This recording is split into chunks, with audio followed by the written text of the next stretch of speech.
हमारा जो विदर्भ का क्षेत्र है जिसमें वेस्टर्न कोलफील्ड काम करती है, यह क्षेत्र में बड़े प्रमाण पर कोल उपलब्ध है। और दूसरी बात यह है कि यहाँ की जो क्वालिटी है कोल की, वो लो क्वालिटी है और अनेक जगह पर ऐसी माइन है कि जिनका कोल निकालना इकोनॉमिकली वायबल नहीं है, इसलिए वो माइन ओपन नहीं हो पा रही। कुछ जगह पर परिस्थिति ऐसी है कि कोल माइनिंग करते करते उसकी इकोनॉमिक वायबिलिटी नहीं हुई, इसलिए माइनिंग बंद करनी पड़ी। जब यहाँ ये माइन थी तो मैंने एक प्रपोजल प्रहलाद जोशी जी को दिया था कि ये जो कोल माइन है जिसके लिए WCL या कोल इंडिया माइनिंग नहीं कर सकती, इसके लिए अगर हम पब्लिक प्राइवेट सेक्टर को अगर अलाउ करते हैं तो ये जो पड़ा हुआ कोल है ये बाहर निकलेगा, कोल का इंपोर्ट भी कम होगा और कोल का शॉर्टेज भी ख़त्म होगा। तो ये पॉलिसी बनी और अच्छी पॉलिसी है, पर उसमें भी सभी ब्लॉक्स कवर नहीं होते। उसकी अड़चन ये है कि एक स्पेसिफिक रेट पर वो कोल का माइनिंग करके कोल इंडिया को देते हैं और बाद में कोल इंडिया उसको बेचती है, तो और उसमें कुछ माइन जो है शुरू नहीं हो पाई। ये पूरी तरह से इकोनॉमिकली नॉन वायबल है और वहाँ का माइनिंग लगभग नहीं हो पा रहा है। तो मेरा पहला अनुरोध ये है कि इस प्रकार की जो कोल माइंस है, क्या वो कोल गैसिफिकेशन के लिए उपयोग में आ सकती है क्या? क्योंकि वो डेड एसेट्स है, उसका सरकार को कोई फ़ायदा नहीं है। और दूसरी बात यह है कि उसी के साथ अगर प्राइवेट सेक्टर को रॉयल्टी जो है भारत सरकार की मिनिमम, उसमें स्टेट गवर्नमेंट का हिस्सा होता है और भारत सरकार का हिस्सा होता है। पर मुझे इसका ब्रेकिंग पॉइंट क्या है इसका एग्जैक्टली मैं नहीं बता पाऊंगा, माइन टू माइन वो अलग होगा। तो उस समय राज्य सरकार भी कॉम्प्रोमाइज़ करे रॉयल्टी में और भारत सरकार करे, तभी इसका माइनिंग संभव है। क्योंकि अगर 200-400 रुपये टन अगर खोदने वाले को प्रॉफिट नहीं मिलेगा तो नेचुरली कोई कोल निकल नहीं सकता। दूसरी एक बात के लिए मैं कोल मिनिस्ट्री को परसों कैबिनेट में मैंने धन्यवाद भी दिए और कोल सेक्रेटरी और कोल इंडिया के चेयरमैन को धन्यवाद देता हूँ कि कोल प्रोडक्शन में काफ़ी बढ़ोतरी हुई है और हमारे देश में कोल होने के बाद भी बड़े प्रमाण पर कोल इंपोर्ट होता है। विशेष रूप से इंडोनेशिया से, साउथ अफ्रीका से ये कोल जो आता है, इसका कारण समुद्र तट पर जो हमारे पावर प्रोजेक्ट हैं वो इसीलिए बनाए गए थे कि वहाँ से लॉजिस्टिक कॉस्ट कम होकर डायरेक्ट समुद्र से आए हुए कोल से, गुजरात में टाटा का भी प्रोजेक्ट था और डायरेक्ट कोल लेकर वो वहाँ चला है। पर अब सबसे अच्छी बात हुई है कि कोल में पीठ पर अगर पावर प्रोजेक्ट होते तो यही सही उपाय है। और परसों इसमें 2 प्रोजेक्ट ये भी कोल इंडिया के तरफ से आए कि जिसमें पीठ पर पावर प्रोजेक्ट हो रहे हैं। ये सबसे आइडियल सिचुएशन है। Coal transport is difficult but power transport can be easily possible.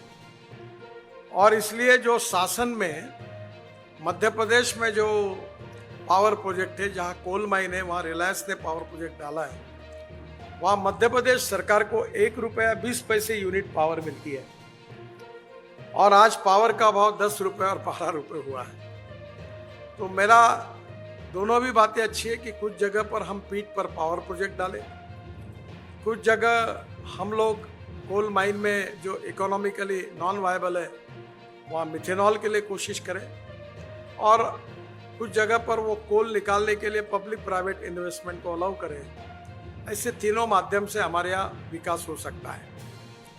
सबसे इम्पोर्टेंट चीज़ है कि हमारे देश में माइनिंग में अमोनियम नाइट्रेट लगता है बड़े प्रमाण पर और अमोनियम नाइट्रेट के रेट भी बढ़ रहे हैं और काफ़ी बड़े प्रमाण पर अमोनियम नाइट्रेट इंपोर्ट हो रहा है। और अमोनियम नाइट्रेट की कमी के कारण हमारी माइनिंग इंडस्ट्री भी प्रॉब्लम फेस कर रही है और इसलिए हमने ये कोशिश करनी चाहिए कि अमोनियम नाइट्रेट हमारे देश में बड़े प्रमाण पर तैयार हो, और उसका अगर एक्सपोर्ट होता है तो हमारा इंपोर्ट भी कम होगा और स्वाभाविक रूप से उसका फायदा होगा। कोल गैसिफिकेशन में यूरिया बनता है, मेरा थोड़ा रिजर्वेशन है। सारस्वत साहब को, मैं एक्सपर्ट नहीं हूँ, पर मेरा उनसे अनुरोध है कि कोल से अब यूरिया बनाने के लफड़े में इसलिए नहीं पड़ना चाहिए कि अब भारत सरकार ने नैनो यूरिया लाया है, नैनो मिश्र खत लाया है। और मैं दुनिया की बात नहीं करता, मेरे यहाँ की कर रहा हूँ। अभी 1 एकड़ मैं हमारे यहाँ 3 चीनी मिलें चलाता हूँ, और अगर हम यूरिया यूज करते तो 1 एकड़ में 4 बोरे यूरिया लगता है। अब हमने इस समय ड्रोन से नैनो यूरिया का उपयोग किया तो 1 एकड़ में 2 बॉटल से हमारा काम हुआ। 1 bottle equal to 1 bag of urea. तो हमारे उसमें सेविंग हुआ, क्योंकि यूरिया की बॉटल भी सस्ती है नैनो यूरिया की। और दूसरी इम्पोर्टेंट चीज़ है कि जब हम लोग बैग में यूरिया लाते हैं और उसको जब फेंकते हैं तो 75 टन के वेस्ट होता है, 75% वेस्ट होता है और 25% प्लांट को जाता है। और जब नैनो यूरिया हम ड्रोन से स्प्रे करते हैं तो 75% प्लांट को जाता है, 25% हमारा वेस्ट होता है। तो ये मुझे याद है कि मैं और प्रधानमंत्री जी, हम जब ईरान में थे तो मैंने वहाँ चाबार करके एक बोर्ड बनाया। तब मैं बहुत कोशिश कर रहा था और प्राइवेट लोगों को कह रहा था कि हम लोग वहाँ से जो गैस है वो लेकर यूरिया बनाकर देश में इंपोर्ट करें तो यूरिया की कॉस्ट हमारी कम होगी। बाद में ईरान पर रिस्ट्रिक्शंस आए, काफ़ी कॉम्प्लिकेशंस आए, पर अब मुझे लगता है कि देश के हित में हम नैनो यूरिया का प्रोडक्शन बढ़ाएं, नैनो मिश्र खत का प्रोडक्शन बढ़ाएं, और यूरिया इंपोर्ट करना और यूरिया देश में तैयार करना, इसको कम करें। ये देश के लिए ज़्यादा अच्छा होगा। कोई भी केस में 4 बातें बहुत इंपॉर्टेंट होती है: proven technology, economic viability, availability of raw material और marketability of the finish product. और मेरा इसलिए सबसे अच्छा सुझाव है कि हमारे देश में 16 लाख करोड़ रुपए का फॉसिल फ्यूल हम इंपोर्ट कर रहे हैं, और इसमें ही इकोनॉमिक वायबिलिटी है, क्योंकि हमारे मिथेनॉल के रेट और डीजल के रेट, इसमें काफ़ी तफावत है। सारस्वत साहब इस पे ऊपर कोशिश कर रहे हैं, मैं अनेक सालों से उनके साथ इसमें काम कर रहा हूँ। इसराइल की एक कंपनी ने 16 रुपये लीटर मिथेनॉल ऑफर किया था, और अभी मिथेनॉल हमारे महाराष्ट्र में दीपक फर्टिलाइजर और आरसीएफ बनाती है। और सारस्वत साहब नहीं थे, पर उन्हीं के सहयोग से हमने बेंगलोर में, मैंने खुद अशोक लेलैंड का ट्रक 100% मिथेनॉल पर लॉन्च किया, और उसी समय हमने 15% मिथेनॉल डीजल में डालकर हमारे कर्नाटक सरकार के स्टेट कार्बन की 25 बसेस का पायलट प्रोजेक्ट लॉन्च किया। और आज मुझे खुशी हुई है कि वो प्रोजेक्ट पूरी तरह से सक्सेसफुल हुआ है और यशस्वी हुआ है। तो अब मुझे बताइए कि 110 रुपये लीटर के डीजल के बजाय मैक्सिमम 25 रुपये लीटर का मिथेनॉल अगर हम यूज़ करेंगे। मीना जी, आप और कोल इंडिया के चेयरमैन, आपके कोल माइन में जितने ट्रक चलाते हैं वो अगर आपने मिथेनॉल पर चलाए मशीन और ट्रक, तो आपका हजारों करोड़ का सेविंग होगा और डीजल की बचत होगी और देश को प्रदूषण से मुक्ति मिलेगी। मैं निश्चित रूप से मानता हूं कि methanol is a better fuel than diesel, और मिथेनॉल इंडिजिनियस है, और मिथेनॉल से इंपोर्ट बचेगा, प्रदूषण कम होगा, लॉजिस्टिक कॉस्ट कम होगी। और हमारे यहाँ अभी, मैं रोड मिनिस्ट्री का मंत्री होने के नाते ट्रांसपोर्ट, ऑटोमोबाइल भी मेरे पास है, और मैं डंडा लेके सब कंस्ट्रक्शन इक्विपमेंट वालों के पीछे लगा हूँ अभी ट्रैक्टर वालों को यूरो 6 के लिए वो मुझे कह रहे थे ये मत करो, तो बोला मुझे एफिडेविट करके दो कि 2 साल के अंदर सब ट्रैक्टर इलेक्ट्रिक पर, सीएनजी पर, मिथेनॉल पर या इथेनॉल पर कन्वर्ट करने की टेक्नोलॉजी लाओगे। अगर आप ये लाओगे तो मैं ये विड्रॉ करूँगा। तो स्वाभाविक रूप से अभी ये समुंदर है। लोग पूछते हैं कि आप मिथेनॉल की बात करते हैं, इथेनॉल की करते, सीएनजी की करते, एलएनजी की करते, हाइड्रोजन की करते, इलेक्ट्रिक की करते, सब आ गया तो कैसे होगा।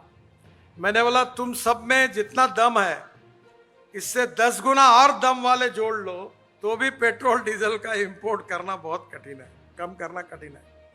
अभी हमारा 16 लाख करोड़ का इंपोर्ट है और मेरे अंदाज से आने वाले 3-4 साल के अंदर वो 25 लाख करोड़ का होगा। हमारे देश में एक नेचुरल एक्सपर्टाइज है, वरदान है, और 2 चीज़ों का एक्सपर्टाइज गाँव गाँव तक पहुँचा है। एक, हर आदमी गाड़ी खरीद रहा है, ऑटोमोबाइल का नंबर बढ़ रहा है और पॉपुलेशन की ग्रोथ हो रही है। दोनों काम जोरों से शुरू है और इसलिए आने वाले समय में जितने अल्टरनेटिव फ्यूल और बायो फ्यूल है उनको लाना हमारे लिए बहुत उपयोगी है। दूसरा जो एक इम्पॉर्टेंट भाग है कि हम एलपीजी बड़े प्रमाण पर इंपोर्ट कर रहे हैं और यूएसए में अब एलपीजी में जो कोल गैसिफिकेशन से डीएमई तैयार होता है वो मैंने ऐसा सुना है कि 40% तक डाल सकते हैं, पर 20-25% तक डालेंगे। सारस्वत साहब इसके बारे में बताएंगे। तो ये अगर ऑप्शन मिलेगा तो एलपीजी का भी इंपोर्ट कम होगा और गैस सिलेंडर की प्राइस भी कम होगी। एलपीजी जो गैस इकोनॉमी है उसमें एलपीजी का इंपोर्ट बहुत बड़ा है। हमें import substitute, cost effective, pollution free और इंडिजिनियस, यही हमारा सूत्र है। और इसलिए जहाँ इथेनॉल होता है वहाँ इथेनॉल बनाएंगे, जहाँ मिथेनॉल होता है वहाँ मिथेनॉल बनाएंगे और उसी के साथ साथ देश में नए रोजगार भी निर्माण होंगे, इंपोर्ट कम होगा और कोल इंडिया को भी बहुत फायदा मिलेगा। और इसलिए जो वे लो क्वालिटी कोल है, जो ब्लॉक्स आपके पास इकोनॉमिकली नॉन वायबल है, जो माइनिंग के उपयोग के नहीं है, जिसका कोल निकाल कर अब वो इकोनॉमिक वायबिलिटी नहीं आती, इसलिए जो बंद पड़े हुए हैं, इनमें से कोल गैसिफिकेशन कैसे होगा, ये मुझे लगता है कि ये हमारे देश के लिए बहुत बड़ा ब्रेक थ्रू हो सकता है। विदर्भ में कोल माइंस बड़ी है, बस WCL का सेंटर नागपुर है और ये मेरा तो सुझाव है, बीच में इंडियन ऑयल के चेयरमैन नागपुर आए थे तो मैं चाहता था कि WCL के MD को उनकी मुलाकात करा दूँ ताकि हम दोनों गवर्नमेंट कंपनियां हैं और मुझे मालूम है कि कोल की पहली जो अलॉटमेंट हुई थी माइनिंग की, उसमें सुप्रीम कोर्ट और काफ़ी झंझटें हुई थी। We need transparent, time bound, corruption free और अप्रोप्रिएट सिस्टम। तो ये जो ब्लॉक्स है उसका ऑक्शन करने के लिए और विशेष रूप से private public sector, government sector, अभी मैंने एक सवाल पेट्रोलियम मंत्री जी को पूछा था कि तुम ईरान में जा रहे हो, दुनिया भर में जाके रशिया में जा रहे हो और बड़े बड़े ब्लॉक्स खरीद रहे हो 5,000, 8,000, 10,000 करोड़, तो देश में जहाँ बायो फ्यूल और अल्टरनेटिव फ्यूल के अल्टरनेटिव उपलब्ध है उसमें 2-4 हज़ार करोड़ क्यों नहीं इन्वेस्ट करते। और अब ये हुआ है कि हमारे पानीपत में जो राइस स्ट्रॉ है परली, उससे इंडियन ऑयल ने जो प्लांट डाला है उसमें से हम लोग 1 lakh litre ethanol per day, 150 ton biobitumen per day और साल भर में 76,000 टन ये सस्टेनेबल एविएशन फ्यूल SAF यानी बायो एविएशन फ्यूल अब बना रहे हैं। और 2026 में अभी डावोस में ये चर्चा रही कि तुरंत एविएशन फ्यूल में 5% बायो एविएशन फ्यूल को लगाना चाहिए। अब ये जो बायो एविएशन फ्यूल का मार्केट है, ये अगर हिंदुस्तान में अगर हमारी फ्यूल आ जाएगी और लार्ज स्केल पे बनेगी और पेट्रोलियम फ्यूल से सस्ती होगी तो हमारी एविएशन इंडस्ट्री भी काफ़ी बढ़ेगी। और इसलिए कुछ लोगों ने इथेनॉल से भी बायो एविएशन फ्यूल बना लिया है और मैं भी इसमें काम करते रहता हूँ। अभी हमारा यहाँ एक स्टॉल है वहाँ सारस्वत साहब, हमारे यहाँ हमने एक छोटा सा प्लांट रखा हुआ है। हम कार्बन डाइऑक्साइड टू इथेनॉल बना रहे हैं। ये रिसर्च चेन्नई के कुछ साइंटिस्ट है उनका है, और हमारे यहाँ हमने पहला 50 टन का कार्बन डाइऑक्साइड टू इथेनॉल का प्लांट अभी हम डाल रहे हैं। तो कार्बन डाइऑक्साइड तो पूरे सब जगह पड़ा है, जितना कोल आप देते हो, और यही तो प्रॉब्लम है पोल्यूशन का।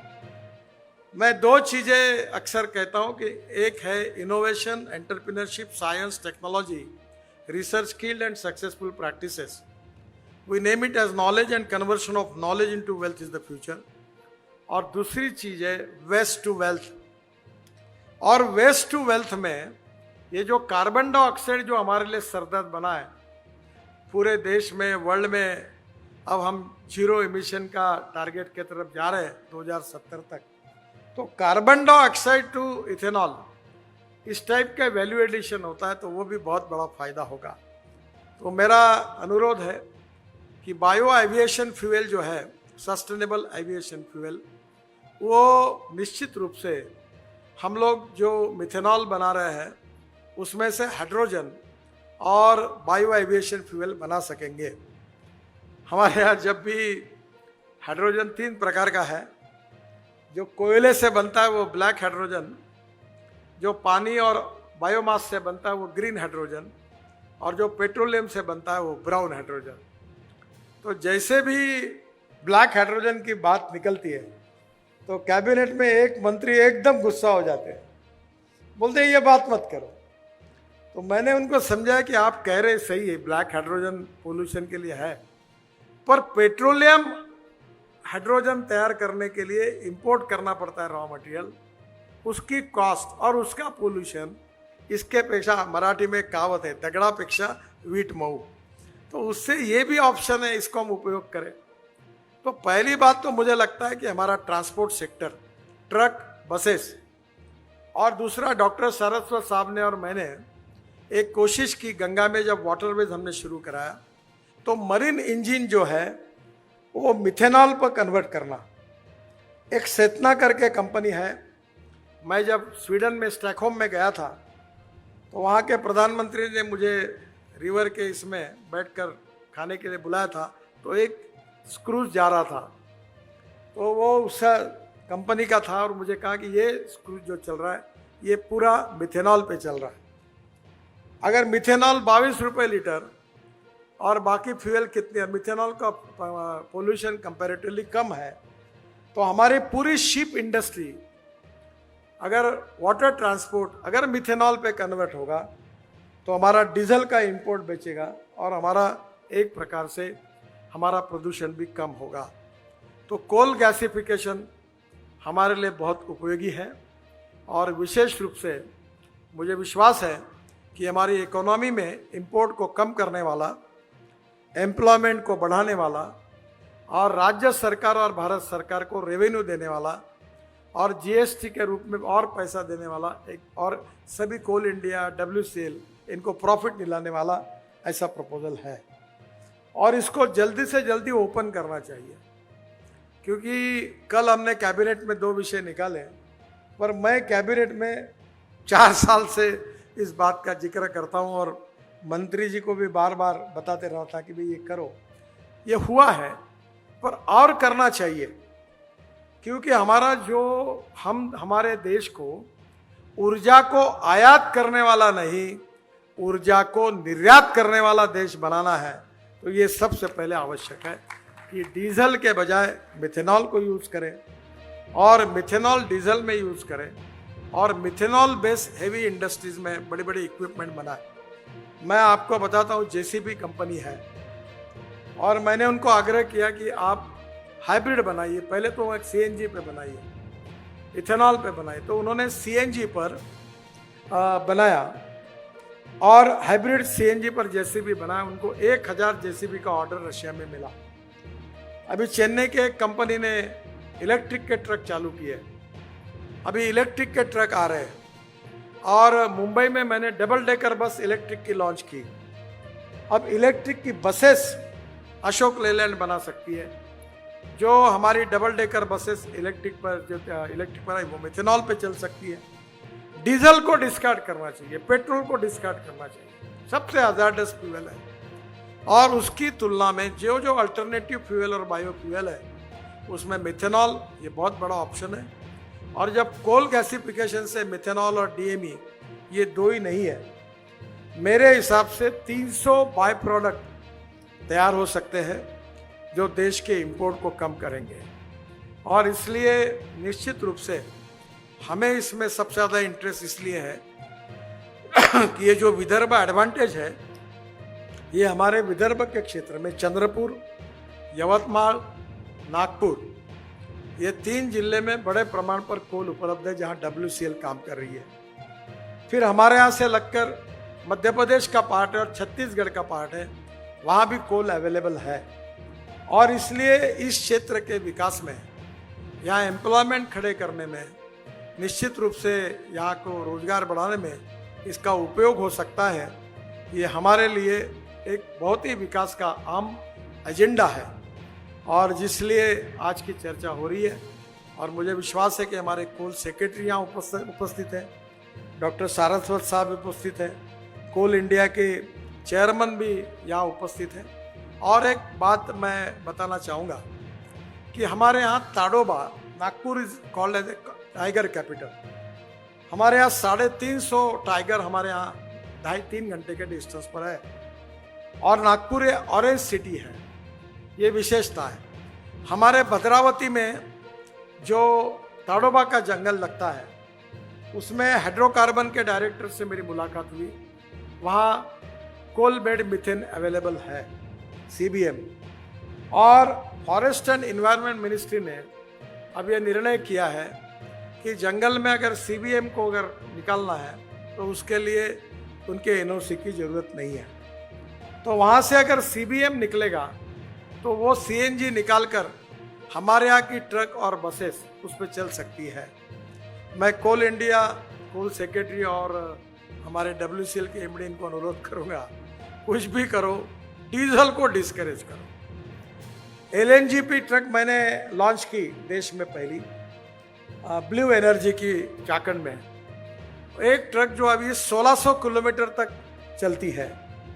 और LNG जहाँ 100 रुपये का डीजल लगता है, वहाँ 50 रुपये के LNG में काम होता है और 60 रुपये का CNG लगता है। तो हमारी कॉस्ट, लॉजिस्टिक कॉस्ट जो वर्ल्ड में सबसे ज़्यादा है 16%, और हमारा प्रयास है कि लॉजिस्टिक कॉस्ट सिंगल डिजिट 9% पे लानी है, तो हमें फ्यूल में बदल करना होगा।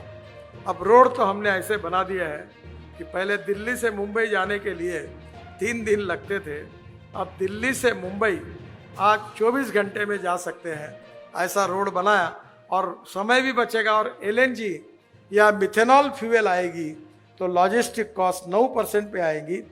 We will be more competitive in export market और हमारा एक्सपोर्ट 1.5 गुना बढ़ेगा। इसलिए स्वाभाविक रूप से हमारे लिए ये बहुत ही बड़ा एक अपॉर्चुनिटी है कि हम मिथेनॉल की इकोनॉमी को देश में डेवलप करें। डॉक्टर सारस्वत साहब इसमें काफ़ी काम कर चुके हैं। आज हमारे अजय भट्ट जी भी यहाँ उपस्थित है। हमारे यहाँ 3 आपकी डिफेंस की फैक्ट्रीज हैं, एक वाड़ी में है, एक जवाहर नगर में है और एक भद्रावती में है। वैसे फैक्ट्री तो हमने खोल दी, पर मेरा पहले से मत था कि जिसका राजा व्यापारी उसकी जनता भिखारी। ये सरकार का काम नहीं है, पर ये लगा हुआ है आपके पहले, हम आने के पहले लगा हुआ है, आपके गले का फंदा है ये। मेरे पास लोग आते ही है, हमारी नौकरी मत लो, हमारे लिए ट्रांसफ़र मत करो, ये सब डेड एसेट्स हुए। अभी मैं उस कमेटी में था, डिसइन्वेस्टमेंट कमेटी का मैं चेयरमैन, फाइनेंस मिनिस्टर के साथ। और जब ये डिफेंस की आती है तो मैंने एक सुझाव दिया था कि इस फैक्ट्री में बड़े बड़े मशीन्स पड़े हुए हैं, तो जो ऑटोमोबाइल सेक्टर है हमारा, ये जब मैं मंत्री बना तब 7.5 लाख करोड़ का था, आज 12.5 लाख करोड़ का हुआ है। हम पहले 7वें नंबर पे थे, अभी हमने जापान को पीछे में डालकर हम 3रे नंबर पर आए। पहले नंबर पर चाइना, दूसरे नंबर पर USA, तीसरे पे इंडिया और चौथे पे जापान हुआ है। और अभी मैंने सभी ऑटोमोबाइल मैन्युफैक्चरर को बुलाया और मैंने उनको टारगेट दिया है कि 5 साल के अंदर हमको वर्ल्ड का नंबर 1 ऑटोमोबाइल मैन्युफैक्चरिंग हब बनना है। और मैं आपको बताता हूँ कि अब ऑटोमोबाइल की कंपोनेंट्स जो है, इलेक्ट्रिक कार, हाइड्रोजन के ऊपर की कार, ट्रक, बसेस, अब रोपवे, केबल कार और फेनिकुलर रेलवे की परसों दिल्ली में कॉन्फ्रेंस ली। मेरे डिपार्टमेंट में 200 प्रोजेक्ट 1,30,000 करोड़ के, उसमें से 15 प्रोजेक्ट के टेंडर निकल गए। और उसमें सब मैं वो फ्रेंच और जर्मन और यूरोपियन कंपनियों को कहा कि आप डिफेंस के फैक्ट्री में जाइए, आपके पार्ट्स कैसे चाहिए बताइए, यहाँ बनाइए, कॉस्ट कम हो जाएगी। तो आने वाले समय में we are the fastest growing economy in the world. और प्रधानमंत्री जी का मिशन है कि हमको वर्ल्ड की तीसरी इकोनॉमी बनना है। और इसलिए ये जो इन्वेस्टमेंट हुई है, जो डेड एसेट्स पड़े हैं, इसमें आउटसोर्स करके अगर ये अलग अलग प्रकार की डेवलपमेंट जो हो रही है, उसमें अगर इस इंडस्ट्री का उपयोग होता है तो उसका बहुत बड़ा फ़ायदा होगा। विदर्भ में नोवाल साहब का यूनिट है, काफ़ी बड़ा, उनका 40% से ज़्यादा प्रोडक्शन एक्सपोर्ट होता है। और मुझे लगता है आपको भी अमोनियम नाइट्रेट शायद लगता ही होगा। तो अगर WCL में अमोनियम नाइट्रेट बनेगा तो ये भी बहुत बड़े परचेसर होंगे।